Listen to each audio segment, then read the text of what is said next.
সপ্তপল্লী মাদ্রাসা আশরাফুল উলুম মাদানীবাগ ধগ্রামে আজকে আমরা চলে এসেছি চলাপাল্টা এর উদ্যোগে বৃক্ষরোপণ করতে।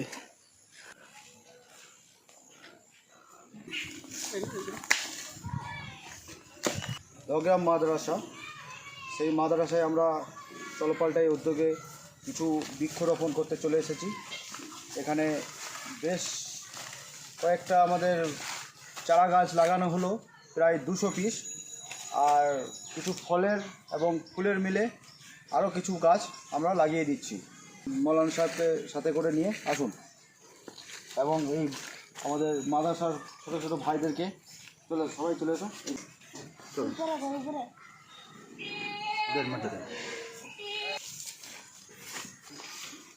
এখানে আমরা একটা আমের চারা দিয়ে দিলাম।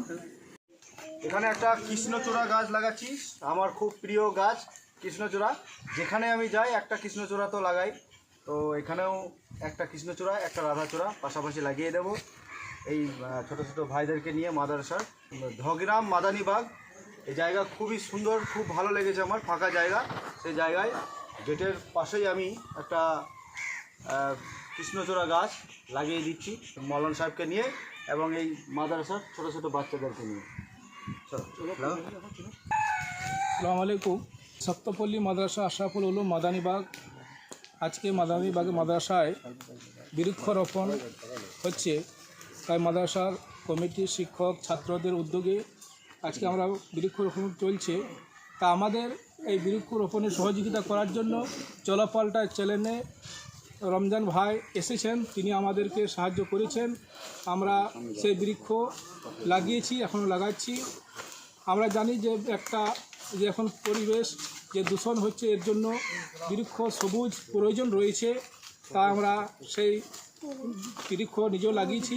তারপর আমরা সকলকেই বলবো যে আপনারা বেশি বেশি করে বৃক্ষ লাগান এবং সেই দূষণ পরিবেশকে আপনারা সকলেই দূর করুন, যাতে আমাদের পরিবেশ ঠিক থাকে, আমাদের দূষণমুক্ত আমাদের পরিবেশ হয়। এর জন্য আমরা আজকে এই মাদ্রাসার পক্ষ থেকে এই ছাত্রদের, শিক্ষকদের উদ্যোগে আমরা সপ্তপল্লী মাদ্রাসা আশরাফুল উলুম মাদানীবাগে আমরা আজকে বৃক্ষরোপণ আমরা কর্মসূচি হচ্ছে। যাই হোক, সকলের কাছে আমি আবেদন করব, আপনারা সকলেই নিজের নিজের ফাঁকা ময়দানে, ফাঁকা জায়গাতে, স্থানে আপনারা বৃক্ষ লাগান। এই দেশে আমাদের যে দূষণ রয়েছে পরিবেশ, সেই মুক্ত হবে, সবুজ বাংলা তৈরি হবে। তা আমরা সকলেই এটাকে মানব। সকলেই ভালো থাকুন এবং আমরা যারা লাগিয়েছি যে সমস্ত বৃক্ষ, আমি রমজান ভাইকে অসংখ্য ধন্যবাদ জানাই। আমার ইউটিউবার মৌলানা আবু বকরকেও জানাই ধন্যবাদ, যে তারা নিজের সময়কে দিয়ে আমাদের কাছে এসেছেন এবং সে সহযোগিতা করেছেন। চলো পাল্টাই।